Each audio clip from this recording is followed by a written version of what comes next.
En 1954, il y a une grave crise de logement. Vous savez, c'est l'appel de l'abbé Pierre, c'est des sans-abri, et tout un programme de construction HLM se développe en France. Et c'est dans ce cadre-là que les FFF ont été construits. Il y avait des terrains disponibles sur le plateau à Athis qui appartenaient à la grande famille Chaudron de Courcelles, qui avait pendant longtemps été établie à Athis-Mons, en particulier dans ce qui est maintenant le collège de Saint-Charles, et qui était le château donc de la famille Chaudron de Courcelles. Et les terres qu'ils avaient, c'était des terres à blé, donc à céréales, pommes de terre, etc. Et c'était plus intéressant de les vendre que de continuer de l'agriculture. Donc ça a été vendu à la commune et aux sociétés de HLM. Et en 1957 a démarré le programme des FFF, c'est-à-dire foyer du fonctionnaire et de la famille, qui est un regroupement de différentes sociétés HLM. Alors c'est vrai que le quartier du Noyer-Renard a été construit comme beaucoup de résidences, on va dire les grands ensembles à l'époque, à partir de la Seconde Guerre mondiale. On a besoin effectivement de reconstruire les routes, les différentes entreprises, les voies ferrées, etc. Et donc effectivement, pour pouvoir reconstruire ces établissements-là, il faut également permettre à la population de se loger, d'où effectivement la création de la résidence du Noyer-Renard. Au début des années 50, malgré la reconstruction, la crise du logement devient un véritable drame national. Sur le terrain demeuré nu des froides nuits, la société HLM Orly Park construit en 1954 47 logements de première nécessité. Le reste du terrain est acheté en 1955 par la Société du foyer du fonctionnaire et de la famille, les FFF, et la Société HLM d'Athis-Mons, la TJN, qui construit 197 logements au sud du quartier. Les premiers travaux de voirie et de canalisation débutent sur les terrains du FFF. Les bâtiments sont construits de manière industrielle, en série, mais restent limités à 5 étages, du fait de la proximité de l'aéroport d'Orly. 1267 logements sont réalisés de 1958 à 1962. Les constructions ont eu lieu par deux tranches. Une première tranche qui a commencé en 1957 de logements jusqu'en 1960, et à partir de 1960-62, une deuxième tranche où là, on a construit plutôt, je dirais, les services, c'est-à-dire Attaque, qui était le centre commercial, l'église, qui se trouvait où aujourd'hui il y a le centre Michelet, et les écoles, bien sûr, sur le secteur. Effectivement, ça permettait de regrouper, d'avoir des loyers finalement conformes au niveau de vie et permettre effectivement aux populations de pouvoir vivre et en même temps travailler. Et les populations sont venues, je pense que pour eux, ça doit être du bouche à oreille d'abord, c'est-à-dire que les réseaux familiaux et de voisinage jouent à plein. Donc quand ils connaissent des gens de leur pays d'origine qui sont installés à Athis-Mons, ils demandent par exemple en priorité à Athis-Mons. Hein. Et puis parce que ce sont des logements sociaux, ça c'est pour l'ensemble des grands ensembles. Hein. Il n'y a pas plus à Athis-Mons qu'à Ris-Orangis ou à Viry-Châtillon par exemple. La première fois quand je suis venue visiter le logement, j'ai ouvert le robinet, j'ai dit « oh, il y a l'eau », parce qu'on n'avait pas l'eau, on n'avait pas le gaz. Et quand on a emménagé, et ben on se retrouvait à chaque fois, on se retrouvait tous les quatre dans la même pièce, parce qu'on était tellement peu habitués. C'était vraiment ça. C'était une époque où il y avait besoin de logements sociaux, où les gens vivaient dans des conditions d'insalubrité dans leur logement. Et en tout cas, l'émergence de quartiers comme ça, enfin ce que je vous dis, c'est pas un scoop, hein, mais l'émergence de quartiers comme ça, c'était une bénédiction pour des tas de gens. Et c'était le vrai confort, c'était des cuisines, c'était des salles de bain, c'était des vraies toilettes, enfin, des chambres pour les enfants et tout. Mais ouais, et ça, on a du mal à s'en rappeler, je trouve, maintenant. Vu les conditions dans lesquelles ils avaient été logés auparavant, soit dans leur pays d'origine, soit dans leur région ou à Paris, dans des taudis, ce qu'ils appréciaient, c'était le confort, c'était l'eau chaude. Hein. Ils venaient souvent d'appartements où il y avait pas de toilettes, où il n'y avait pas d'eau. Donc c'était le confort. Pour les enfants, une zone qui était assez sécurisée. Nous avions prioritairement une population composée d'ouvriers salariés, avec effectivement leur famille, et au fur et à mesure des années, on s'est aperçu que la résidence devenait intergénérationnelle, voire même plusieurs logements appartenant à la même famille. Un logement au niveau des parents, un logement au niveau des frères et sœurs devenus indépendants et fondant également leur propre famille, mais également les oncles et les tantes. À la fin des années 50 et surtout donc début des années 60, donc des fonctionnaires et des rapatriés d'Algérie. Quand je suis arrivée en 64, il n'y avait que la butte.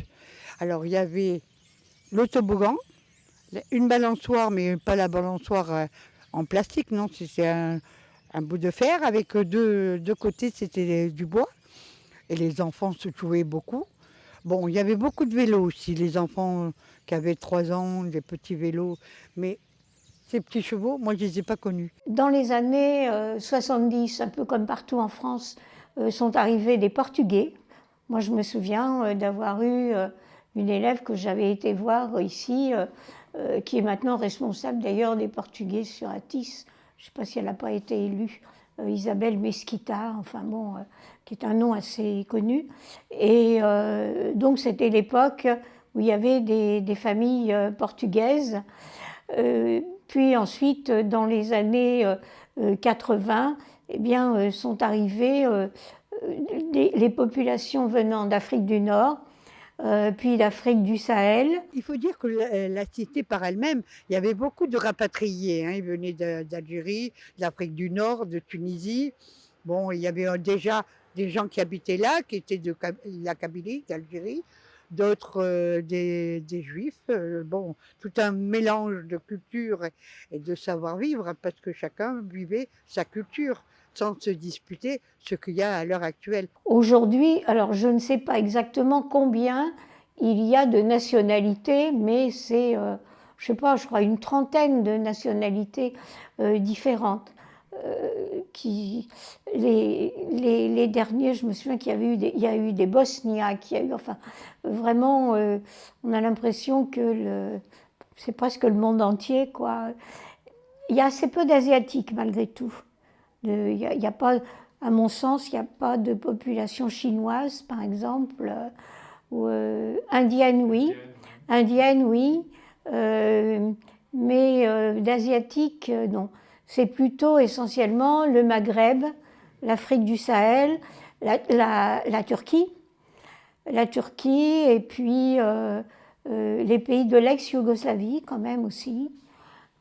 Voilà, je pense que c'est pas tellement non plus d'Amérique du Sud, mais enfin bon, ça c'est un peu normal. Ils descendent ici, jusqu'à là, ils refont le tour et ils rebelotent, ils recommencent tout le temps. Bah, ils ont fabriqué leur circuit, hein, carrément. Hein. Ça, c'est eux qui l'ont fait à force de passer, y compris les scooters. Puis ils se gênent pas quand il y a des vélos aussi. Donc, mais les enfants, ils ont trouvé le moyen de... Ils n'ont pas de circuit, donc eux, ils l'ont fait. C'est pour ça que les gens ils se plaignent qu'ils entendent des bruits de moto. On s'ennuie alors on sort nos motos. Il n'y a aucun éducateur pour nous, déjà. Pas d'activité. Aucune activité. Avant il y avait la maison de quartier mais il n'y a plus rien. Avant c'était eux qui faisaient les activités, maintenant c'est nous qui nous les faisons tout seuls. Je suis agent de médiation sociale moi.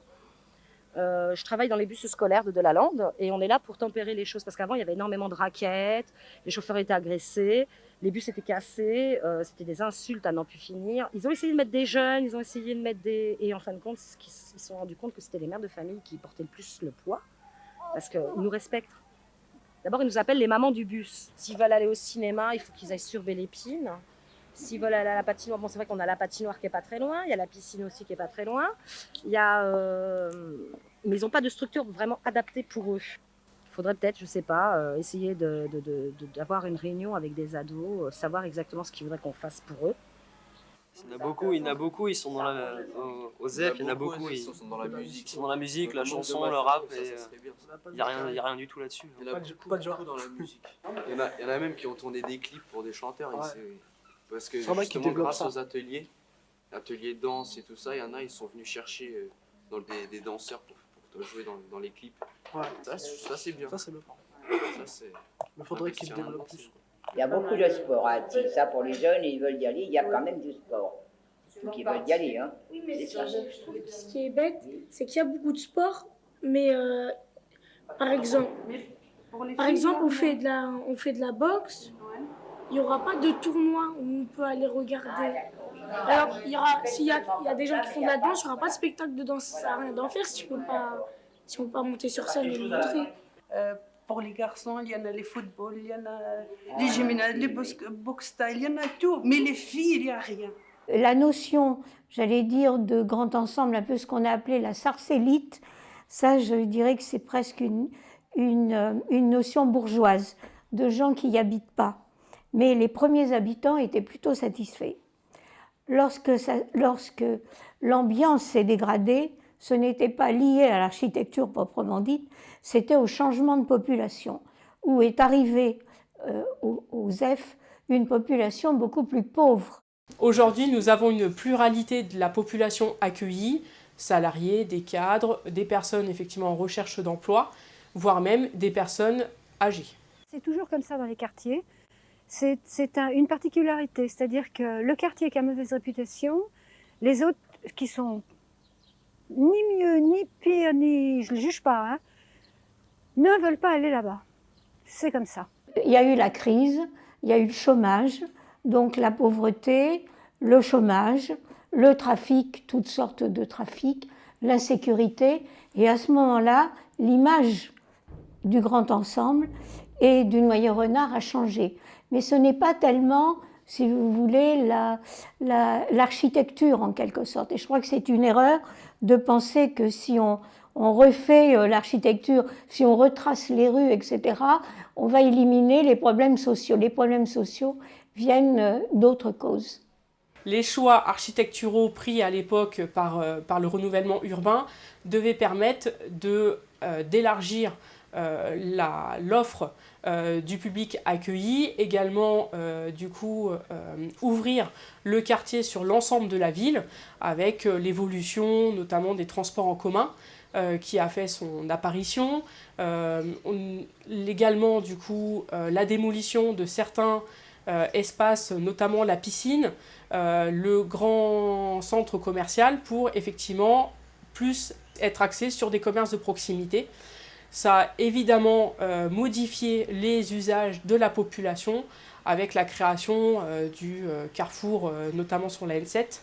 Cela a permis d'augmenter la capacité en commerce de la part de notre population et notamment qu'il est possible d'y aller par transport en commun, en voiture, voire même à pied. Plus tard, avec la dégradation de ces logements, il y a eu successivement des opérations de réhabilitation. Mais c'était des réhabilitations, j'allais dire, point par point, sans grande envergure.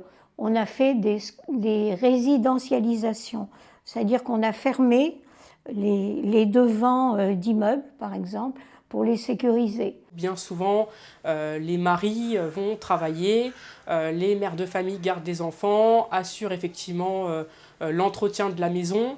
Ces grands ensembles permettent de répondre à ces modes de vie, puisque nous avons à la fois des logements qui sont conçus de façon fonctionnelle, qui effectivement offrent des grands espaces verts. Nous avons également des commerces de proximité qui sont créés, et ce qui permet effectivement de pouvoir vivre en toute autonomie sur le quartier.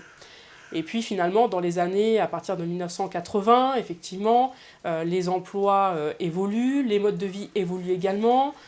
On multiplie effectivement les voitures, les modes de transport du coup se développent également. Et à partir de là, effectivement, nous avons ce quartier grand ensemble qui ne correspond plus aux us et coutumes des politiques qui sont menées. La grande opération de réhabilitation a été en 2005 le lancement de l'opération Anne-Rue. À partir de là, effectivement, est décidé notamment d'inscrire le quartier du Noyer-Renard dans le premier ANRU, opération de renouvellement urbain, qui va permettre effectivement une réhabilitation intérieure des logements, mais aussi de pouvoir réfléchir sur la nouvelle configuration extérieure de la résidence, avec la démolition de certaines cages d'escalier, de certains bâtiments, avec la création effectivement de programmes neufs, et puis la réhabilitation du coup du patrimoine ancien pour effectivement répondre aux nouvelles normes par rapport au logement. Entre 2007 et 2014, ce sont 338 logements sociaux qui ont été démolis. Les grands et larges immeubles uniformes ont laissé la place à des réalisations architecturales élaborées, de qualité diversifiée, plus intégrées dans l'environnement urbain et moins imposantes. 52 logements sociaux, répartis en 3 programmes, ont été livrés par Immobilière 3F en 2009 et conçus par l'atelier BLM. 38 logements collectifs sociaux, rue des Froides-Bouillies, hébergent actuellement la Poste, une pharmacie, une boulangerie et un bureau de tabac-presse en rez-de-chaussée. La première villa urbaine comprend 4 logements sociaux rue des Picardeaux. 10 maisons d'artistes sont implantées rue des Picardeaux et du Pré-Chambry. Ces 10 logements de 3 étages ont symbolisé le renouvellement urbain du quartier. De par leur architecture atypique, l'utilisation du bois comme matériau essentiel de construction, ces 10 maisons ateliers, conçues en partenariat avec le ministère de la Culture, hébergent des familles d'artistes et marquent un pari réussi pour l'ensemble du quartier. Ça, c'est une opération qui coûte des millions et qui regroupe à la fois les communes concernées, le département, l'État et les sociétés HLM. Et ça s'est terminé à peu près, ça a duré 10 ans. Donc en 2015-2014, la rénovation était terminée.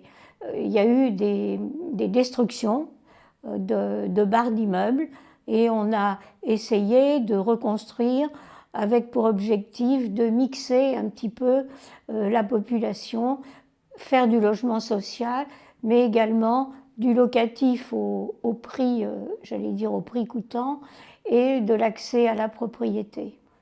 Tout en construisant, en démolissant, en ouvrant le quartier à l'ensemble de la ville, il était important de conserver les espaces verts qui faisaient la réputation tout de même de la butte du Noyer-Renard à l'origine. Ça a été un choix, notamment pour éviter d'avoir cet effet de grands ensembles d'immeubles sans pouvoir offrir une offre de service à nos locataires. On voit la tête de Zolan. Alors vacances, alors tu risques pas, hein? C'est moi aussi.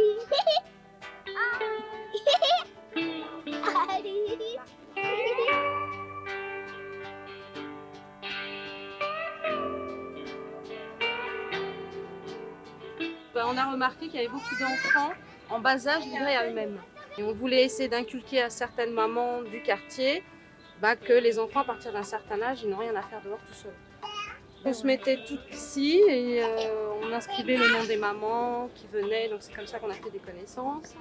On avait un grand panneau avec le règlement du jardin d'enfants. Et c'est sur la butte donc on a fait ces fameux pique-niques qu'on vous a dit. On a réuni plein d'habitants du quartier qui venaient voir ce qu'on faisait. Et en fin de compte, l'association est arrivée après. Et je crois que c'est l'école qui fait connaître tout le monde. À l'origine, disons il y a les plantations d'arbres par-ci, par-là, mais pas de parc véritablement. Quelques squares comme justement celui de la butte au berger où les enfants allaient jouer. Celui qui existe, dont j'ai un peu oublié le nom, qui est bordé par les nouvelles maisons et les maisons d'artistes, ce qui fait que c'est assez arboré, mais il n'y a pas un espace vert véritablement dédié. Ceci dit, sur la commune d'Athis-Mons, il y a beaucoup d'espaces verts. Ce n'est pas très très loin, faut-il encore passer la nationale et aller de l'autre côté. Moi, en 70, quand je suis arrivée, c'était convivial. C'était vraiment un petit paradis. Il y avait des bancs, il y avait des fleurs, c'était fleuri partout. La place que vous voyez là-bas, qui à côté était complètement transformée, à l'époque, il y avait, je vous dis, un bac avec de l'eau, des jets d'eau et tout ça. On s'asseyait tout autour et le soir, donc toutes les femmes, les gens qui se connaissaient, le soir, on allait, chacun ramenait quoi que ce soit, ce qu'il avait en sa possession et tout ça. Et puis on passait des soirées formidables. Et là, au ski dome, quand on a fait les fêtes costumées, ou alors quand il y avait la salle des fêtes là-bas, on nous la prêtait. L'intérêt est également de développer les jardins partagés, ou en tous les cas laisser place à des aires de jeu qui permettent effectivement aux enfants de pouvoir s'épanouir sous l'œil de leurs parents. J'ai habité aux F, à l'époque on disait les FFF, de 1960 à 1970. Mes parents sont arrivés juste un petit peu après la construction des bâtiments. Il y en avait encore qui n'étaient pas encore tout à fait finis. Et à l'époque, j'avais de 4 à 14 ans. Mon terrain de jeu, c'était la butte. Donc voilà. C'est pour ça que je dis souvent que je suis un enfant de la butte. Alors, c'est pas la butte Montmartre, c'est tout simplement la butte des F. C'est là que je jouais aux billes, que je courais autour. À l'époque, il n'y avait pas toute la déco. On se contentait il y a une petite cage d'écureuil, un bac à sable, un truc comme ça. Et j'habitais au 4e étage du 8 rue de l'Épinette, qu'on voit là. Et à l'époque, les arbres, ils étaient tout petits. On venait de les planter, alors que maintenant, c'est devenu des grands arbres qui atteignent le haut du toit. J'ai fait ma communion à l'église, qui était en fait, qui maintenant était l'espace Michelet, mais à l'époque c'était une église. Alors c'est un peu curieux de se dire qu'une église est devenue une espèce de salle de spectacle. Et j'étais à l'école ici, à l'école Branly, du cours préparatoire au CM2. La butte au Berger était plutôt un lieu emblématique pour les enfants. C'était un espace vraiment de jeu que les habitants s'étaient appropriés en faisant, mais c'était vraiment les enfants, puisque ce sont les enfants des écoles qui ont édifié des petits non, ils étaient assez grands, des personnages en mosaïque. Il y avait le roi, la reine. Une partie de ces mosaïques ont été récupérées par l'école Branly, je crois. Mais je ne sais pas ce qui est advenu des autres. En complément, nous avons également des rassemblements de familles au niveau des aires de jeu qui sont situées au niveau entre Orme-Robinet et Pitouret, donc au niveau des Marronniers, la place des Marronniers, et également derrière Pitouret et au niveau de l'allée de la Porte des Champs. Tout à l'heure, quand vous parlez, vous disiez c'est chacun pour soi. Moi, quelque part, je le ressens parce que je suis pas dans mon collège du secteur. Normalement, je suis censée être à Doualande, mais je suis à Ronsard. Et là-bas, on me dit ouais, où t'habites? Je leur dis au 3F. Ils me disent oh là là, il y a beaucoup de voyous, t'as pas de chance. Ouais, moi, j'y mettrai jamais les pieds là-bas, j'ai trop peur. Des fois, je leur explique que c'est pas vrai, mais bon. C'est pas ce qu'ils imaginent. Ouais, ils se font des fausses idées. Pour ce qui est du désenclavement du Noyer-Renard et des transports, bon, il y a des bus qui passent, qui vont rejoindre la N7 et puis qui ensuite vont sur la gare de Juvisy ou vont sur le centre d'Athis. Il y a également concernant les scolaires, et ça avait été voulu au moment de la construction du collège de la Lande.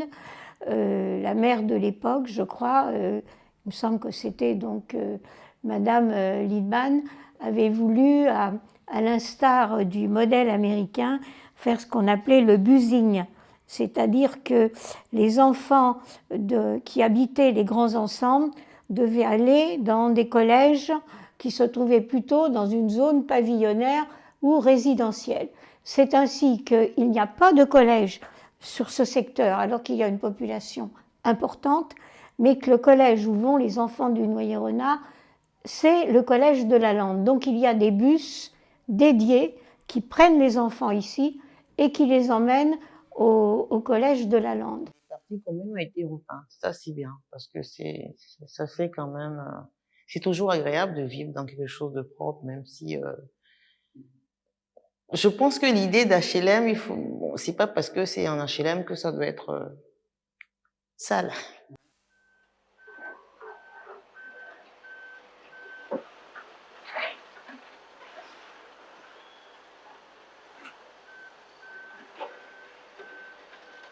Je pense que ça sera une place comme disant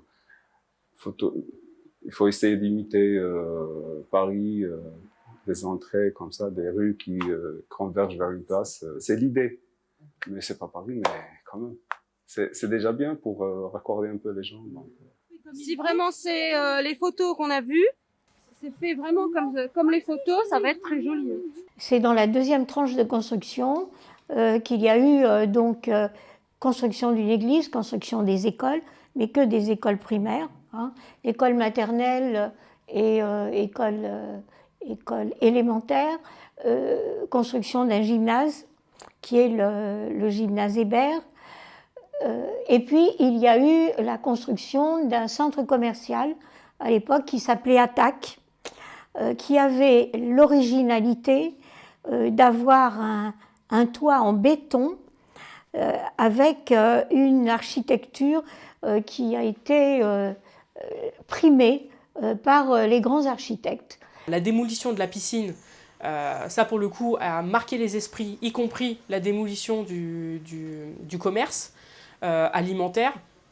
Mais pour autant, effectivement, avec l'évolution et l'ouverture des réseaux de transport en commun, les locataires ont pu s'orienter vers les différents dispositifs de la ville. Et aussi, la ville, du coup, a ouvert des antennes, notamment récemment, et qui permettent finalement d'accéder au réseau de droit public sans pour autant descendre sur le bas historique de la ville. Alors, il est certain maintenant que l'arrivée du tramway, pour l'instant, il s'arrête à Carrefour, mais il doit aller sur Juvisy, ça donne quand même une ouverture, une fenêtre sur les gens du Noyer-Renard, parce que c'est pas très très loin, la N7, le tramway va être là, mais ils sont quand même éloignés du RER.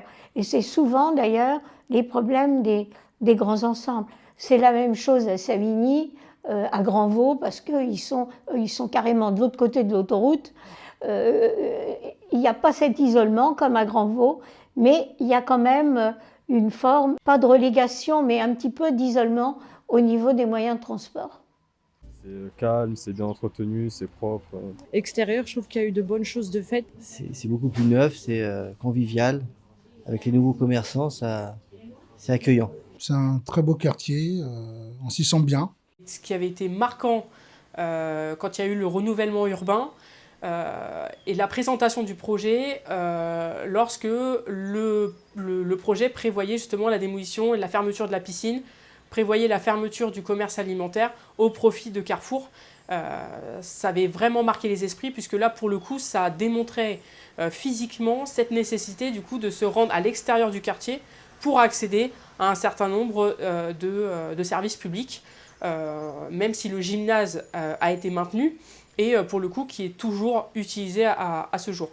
À partir de 2010, une deuxième phase de travaux a permis la sortie de terre de plusieurs programmes immobiliers diversifiés situés à proximité de l'avenue de Morangis ainsi qu'à l'arrière de l'espace Michelet. 12 maisons de ville en locatif libre construites par l'association foncière Longement Allée des Merizets. 20 pavillons locatifs libres, construits par Kaufmann & Broad pour le compte de la SNI, rue des Blancs-Fossés et des Cernats. 16 logements sociaux, construits par I3F sur une conception de l'atelier BLM, avenue de Morangis et rue des Picardeaux, avec la CAF et le CMPP en rez-de-chaussée. Une villa urbaine de 4 logements sociaux construits par I3F et dessinés par l'atelier BLM, rue des Picardeaux. 20 logements sociaux construits par I3F selon les plans de l'architecte Christina Conrad, rue de la Remise du Paradis et de la Fosse aux Bois. 4 autres chantiers dans le quartier ont été livrés en 2011 et 2012. 20 logements locatifs libres construits par l'association Foncière Logement à l'angle de l'avenue de Morangis et de la rue des Blancs-Fossés accueillent la PMI en rez-de-chaussée. L'entrée de quartier est également profondément modifiée de 2010 à 2013 par la démolition, rue des Froides-Bouillies, des commerces entourant la chaufferie du quartier. Constituant une nouvelle entrée de quartier depuis la départementale, via la rue des Froides-Bouillies, 2 programmes collectifs de l'association Foncière Logement et Immobilière 3F ont été érigés.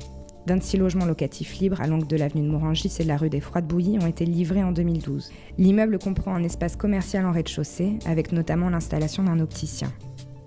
Un programme de 44 logements sociaux, construit par Immobilière 3F et dessiné par Cussac Architectes, accueille le nouveau supermarché du Noyer-Renard.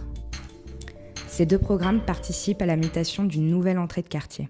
L'évolution fait que l'église, étant moins fréquentée, a été transformée en centre, j'allais dire, pas culturel, mais en salle des fêtes, ce qui est maintenant la salle Michelet. Et la petite église est derrière, rue du Paradis d'ailleurs, je trouve que c'est très bien, puisqu'elle s'appelle rue du Paradis.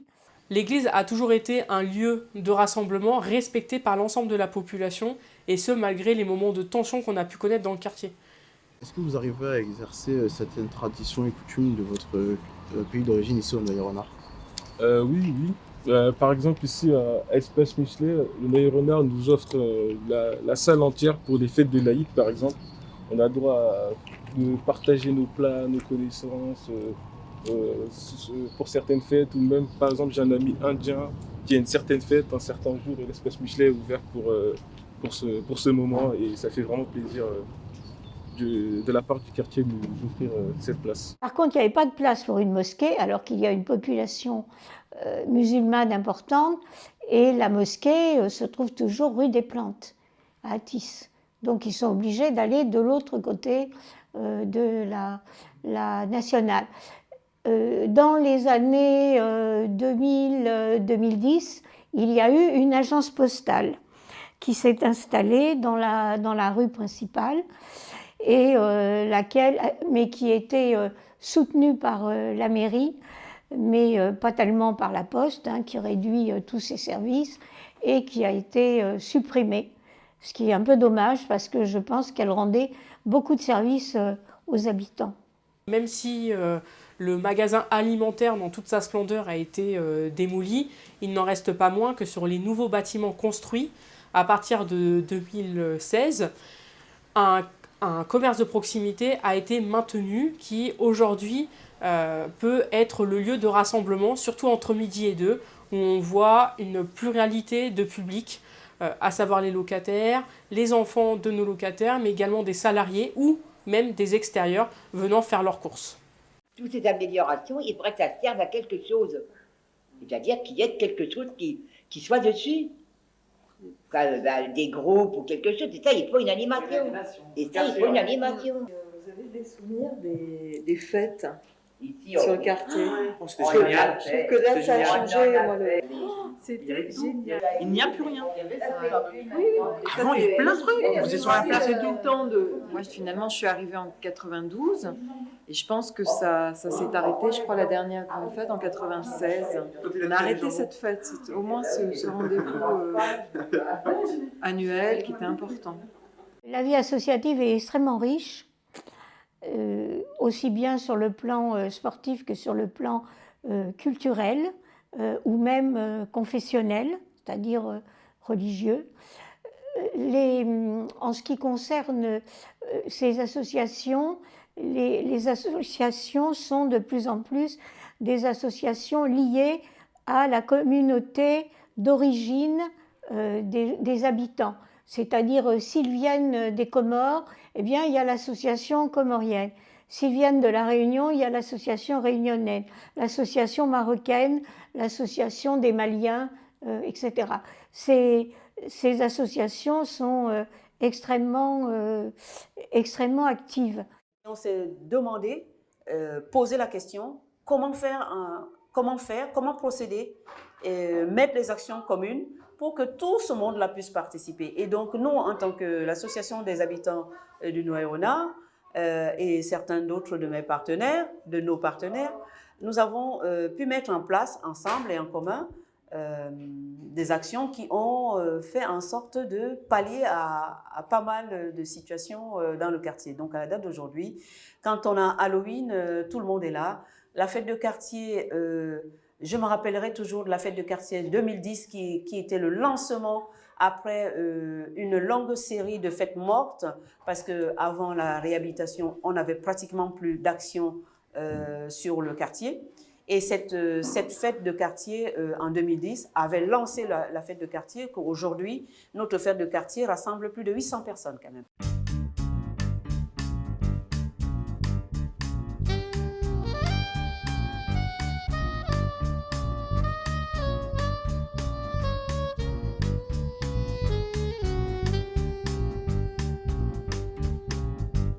peut le remarquer, avant, c'était un peu fermé. Il n'y avait pas trop de visiteurs. Maintenant, il y a des moments de fête dans le quartier, comme session de style, ou bien le ciné en plein air qui attire beaucoup plus de monde. Les gens qui habitent à côté, Savigny, Morangis, ont plus tendance à venir ici grâce à ces fêtes.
La résidentialisation en pied d'immeuble a permis à nos locataires de pouvoir s'identifier à proprement parler au niveau de leur cœur d'habitation. Pour autant, au niveau du lien social et du rassemblement en pied d'immeuble, on le ressent de moins en moins. Néanmoins, lorsqu'il fait beau, ou en tous les cas sur les journées les plus agréables, beaucoup de nos locataires ou même d'extérieur se rejoignent au niveau de la place Mendès-France, qui reste la place en cœur de quartier, voire au niveau des espaces verts situés à côté de Orme-Robinet. Il y a la ludothèque, la bibliothèque, il y a l'espace Goscinny, il y a la mairie annexe, il y a tout. On a un centre commercial, je suis désolée, on est bien ici, pourquoi on irait vivre ailleurs? Même moi je suis en pavillon, regardez, je viens ici. Villiers. Non, c'est vrai que moi, personnellement, j'aime ma cité. Il faut le dire, c'est important. Moi, lorsque j'étais élue, il y avait des fêtes organisées régulièrement l'été, en juillet, derrière Michelet, ce qu'on appelait la terrasse, où il y avait des concours de cuisine et de gâteaux, où les dames qui étaient de différentes origines faisaient leur spécialité, par exemple. Mais c'était toujours quand même très lié à leur pays d'origine. En ce qui concerne le sport, je sais qu'il y a tout ce qui... Alors d'abord, il y a le gymnase, les sports de combat sont assez prisés par les jeunes. Sinon, ils fréquentent les stades, le foot, je suppose, l'USOAM à Athis, le stade de rugby. Voilà, j'en sais pas tellement plus. Il y a, je crois, il y avait en tout cas à côté de la médiathèque, là au centre de loisirs, des activités manuelles, y compris pour les adultes, du dessin, de la poterie. Voilà. Par contre, la musique, c'est pas ici, c'est au centre-ville. Une cité, c'est plus passer à un quartier résidentiel, avec tous les pavillons qui ont été construits, les rénovations aussi. Le quartier, il a changé d'image, on va dire, auprès des gens. Il a une image plus positive par rapport à ce genre de rénovation, nouvelles constructions, nouvelles habitations. Ouais, il y avait plutôt un effet positif. Concernant les événements familiaux les plus marquants, que ce soit naissance, mariage, baptême, les locataires ont tendance à se réunir à l'extérieur de la résidence pour célébrer ces événements. Néanmoins, un des faits marquants, en tous les cas que moi j'ai pu observer, en cas de décès, nous avons régulièrement des demandes pour pouvoir occuper les espaces extérieurs ou nos parties communes afin de procéder aux veillées traditionnelles. Alors je me présente, je m'appelle Nounou Soumaré, j'ai 17 ans et demi, j'habite dans ce quartier. Je suis en terminale bac pro électrotechnique au lycée Clément Ader à Dismons. Je suis né ici, donc je suis là depuis la naissance. Après, je trouve que le quartier il a trop changé même. Parce que là, ici, à l'emplacement même, avant, il y avait une fontaine. Et là, maintenant, c'est lisse, il y a des enfants qui peuvent jouer. Donc, je pense que ça a vraiment changé. Tu préférais le quartier d'avant en tant qu'environnement ou le maintenant? Maintenant, c'est plus moderne, mais je pense qu'avant, c'était bien aussi. Parce que le bâtiment, c'était renfermé, mais j'aimais bien cette ambiance-là. Il y avait les magasins, il y avait l'ancienne boulangerie. J'aimais bien l'ancien, parce que j'étais habitué, en fait. Un certain nombre, quand même, de festivités ont lieu au centre Michelet. Alors, ce centre Michelet a été incendié à une époque, donc pendant un certain nombre d'années, il n'y avait plus rien. Mais après, il y a eu la Covid, qui fait qu'on ne pouvait plus rien faire. Mais moi, je sais que cette année, lorsqu'il y a eu la fête du jumelage avec la Roumanie, par exemple, avec Sinaia, on l'a faite au centre Michelet. Il y a quand même des activités culturelles qui ont lieu au centre Michelet.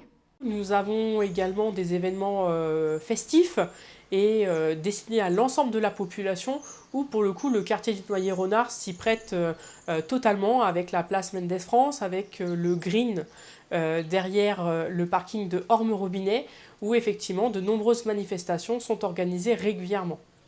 Concerts, installation de jeux gonflables, lecture et contes ou voire même des ateliers sportifs.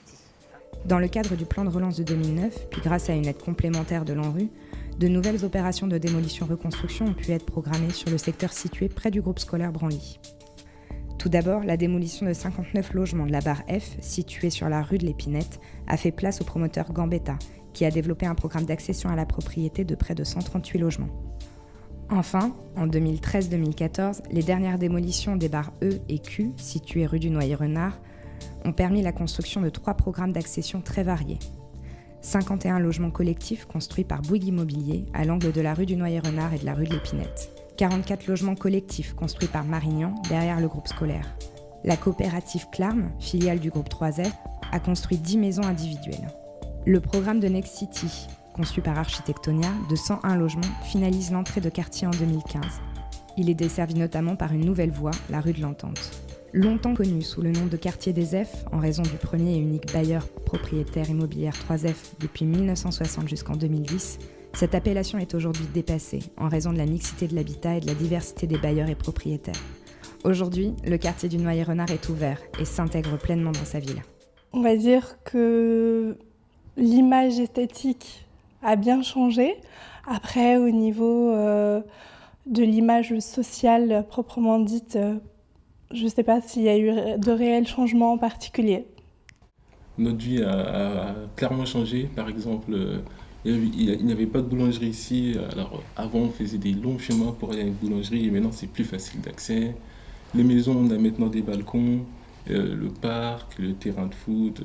Il y a beaucoup plus de monde qui vient ici, donc c'est plus convivial et c'est plus facile d'accès, donc beaucoup mieux. En ce qui concerne la composition de la population, il y a eu des enquêtes de fait. D'abord, il y a eu une extrême jeunesse de la population. C'est vrai que c'est là où les écoles ont les classes les plus nombreuses, mais contrairement à ce que certains ont pensé sur Athis, l'opération ANRU n'a pas augmenté la population du Noyer-Renard, puisqu'il y a eu des démolitions. On a reconstruit, pas complètement à l'identique, mais plutôt dans des logements équivalents. Si la population d'Athis-Mons a augmenté ces 5 dernières années, ce n'est pas du fait du quartier du Noyer-Renard, mais des constructions qui ont eu lieu le long de la Nationale 7 en particulier. Voilà.